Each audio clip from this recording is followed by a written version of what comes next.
Bom, 17. As mesmas repelentes das chamadas perversões sexuais são largamente difundidas por toda a população, como todo mundo sabe, a não ser os escritores médicos que versam o assunto. Ou, devo antes dizer, eles também sabem, apenas cuidam de esquecê-lo no momento em que tomam da pena, quer dizer, da caneta, para escrever a respeito. Portanto, não é de estranhar que esta moça histérica, que quase, essa palavra foi acrescentada só em 1924, de quase 19 anos, que soubera da ocorrência de tal método de relações sexuais, sugar o órgão masculino, tivesse criado uma fantasia inconsciente desta espécie e lhe tivesse dado expressão através de uma irritação na garganta e tosse.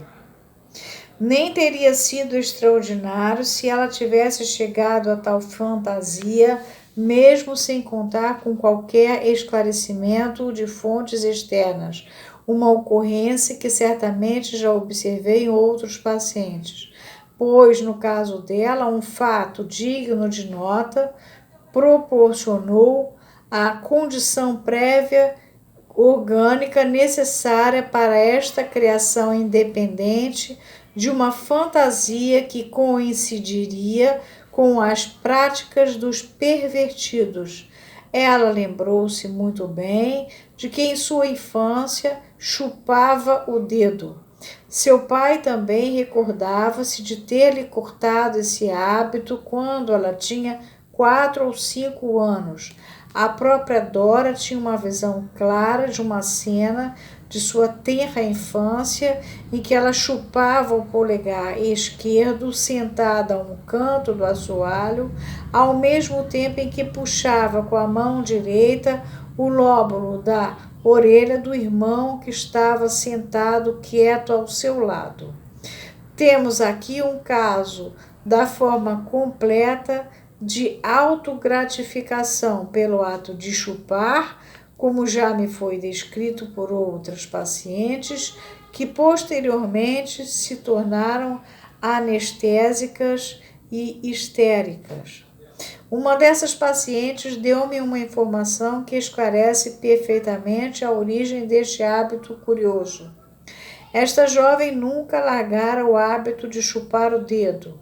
Guardava uma lembrança de sua infância, remontando, segundo ela, à primeira metade de seu 2º ano de vida, na qual ela se via chupando o seio de sua ama, ao mesmo tempo em que puxava ritmicamente o lóbulo da orelha da ama.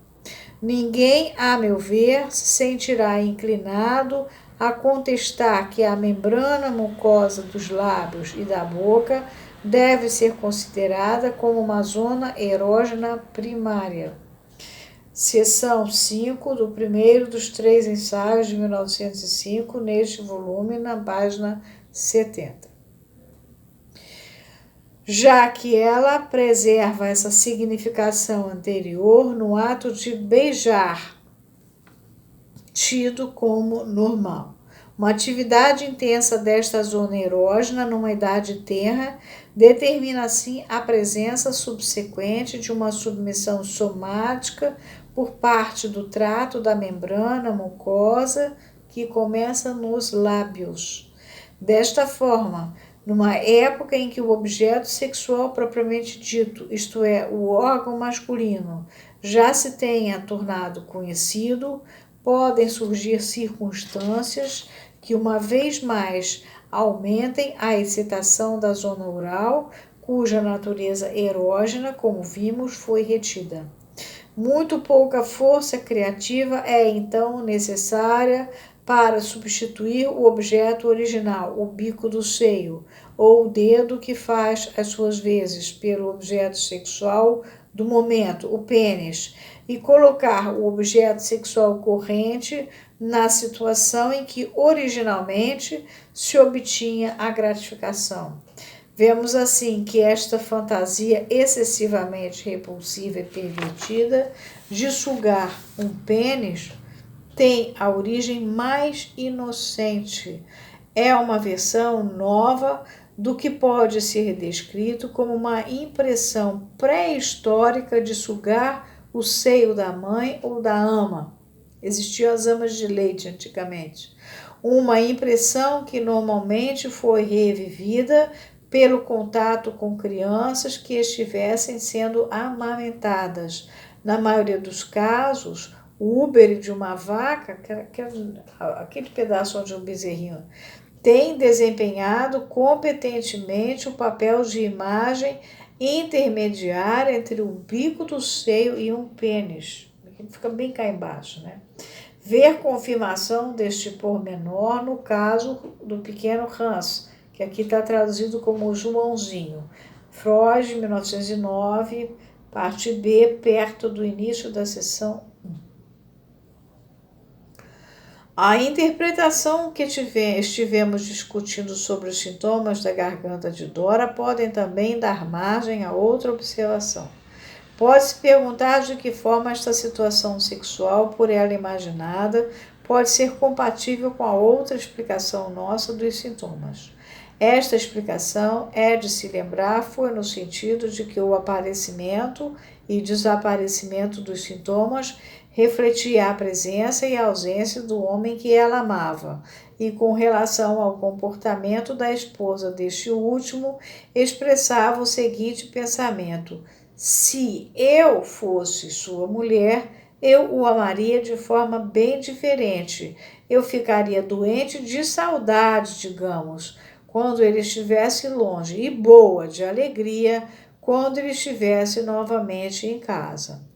A esta objeção, devo replicar que minha experiência no esclarecimento de sintomas histéricos mostrou que não é necessário que os vários significados de um sintoma sejam compatíveis uns com os outros, isto é, que se ajustem num todo articulado. Lembra lá no nosso início de trabalho que eu expliquei que a gente trabalha com paradoxo, né? Eu estou só vendo o caso Dora aqui, que é do Freud, mas nós estamos estudando Lacan, a gente trabalha com lógica paraconsistente, com paradoxo, né, com a escola de Mégara, né, com Euclides. Basta que a unidade seja constituída pela matéria que deu margem a todas as várias fantasias. No presente caso, além do mais, a compatibilidade mesmo da primeira espécie não está fora de questão. Um dos dois significados se relaciona mais com a tosse e o outro com a afonia. E a periodicidade do distúrbio, uma análise mais acurada, provavelmente, revelaria um número muito maior de elementos mentais em relação aos pormenores da enfermidade. Já aprendemos que acontece com bastante regularidade corresponder um único sintoma a diversos significados simultaneamente. Podemos acrescentar agora que ele pode expressar diversos significados em sucessão. No decorrer de anos, um sintoma pode alterar seu significado ou seu significado principal, ou o papel principal pode passar de um significado para outro. Ele está falando das mudanças subjetivas.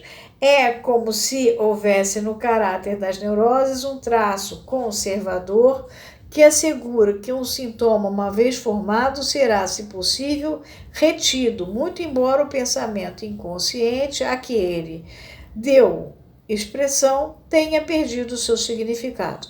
Claro, a gente vai passando por diversas mudanças subjetivas. Só que lá, ele não tem essa noção. Lacan quem vai trabalhar com isso melhor. Além do mais, não há dificuldade em explicar essa tendência para a retenção de um sintoma sobre uma base mecânica.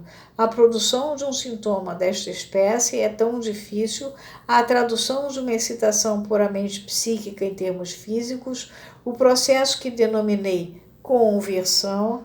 Anota, o termo conversão foi introduzido por Freud na seção 1 de seu primeiro trabalho sobre as neuropsicoses de defesa, ainda em 1894. Depende do concurso de tantas condições favoráveis, a submissão orgânica necessária para a conversão é tão raramente próxima que um impulso para a descarga de uma excitação inconsciente utilizará tanto quanto possível qualquer canal de descarga que possa já existir. Parece muito mais difícil criar uma conversão nova do que formar trajetos de associação entre o pensamento novo, que necessita de descarga, e o antigo, que dela não mais precisa. A corrente flui ao longo desses trajetos, da fonte nova de excitação para o antigo ponto de descarga, jorrando no sintoma, como vinho novo numa garrafa antiga, nas palavras do Evangelho. Por estas observações, pareceria que o lado orgânico de um sintoma histérico é o mais estável dos dois e o mais difícil de substituir, ao passo que o lado psíquico é o elemento variável para o qual pode ser mais facilmente encontrado um substituto. Todavia, não devemos tentar inferir coisa alguma desta comparação no tocante à importância relativa dos dois elementos. Do ponto de vista da terapêutica mental, o lado mental deve sempre ser o mais expressivo. Vou parar aqui. É lindo essa pré-história da psicanálise, como ele já... ele mesmo se identifica com aqueles homens que escavavam cidades antigas. Como ele mesmo já vai descobrindo como é que o psiquismo funciona. Olha, gente, vocês podem ser lacanianos e tal, mas a gente lê isso aqui, é muito bom, porque é daqui que saiu o Lacan, que vocês estão vendo aqui. Ó. Ele, quando vai falar da Dora, ele não vai falar da Dora porque ele acha bonitinho falar da Dora, chique, mas ele não leu, não. Eu fiz voltar para o caso Dora, porque quando ele vai falar da Dora, ele vai falar de tudo isso que está aqui. Então, vamos ponderar. É muito chato ler Freud. Eu não vejo razão para ser muito chato ler Freud. Na minha formação, quando fiz no Brapse, nós líamos por semana 250 páginas de Freud. Ninguém morreu por causa disso. Nós tínhamos que entender como é que Freud construiu a psicanálise. Não era brincadeira, nossas provas eram orais. Tem teses que contam isso, não estou falando mentira.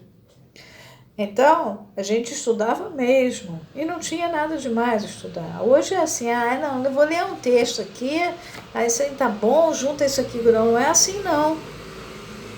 Se você se pretende ajudar as pessoas a entenderem o que é psicanálise. Se for para você fazer sua clínica, você vai até o tamanho que você aguenta isso. As transferências você suscita pela sua competência de suscitar transferência. Mas é diferente.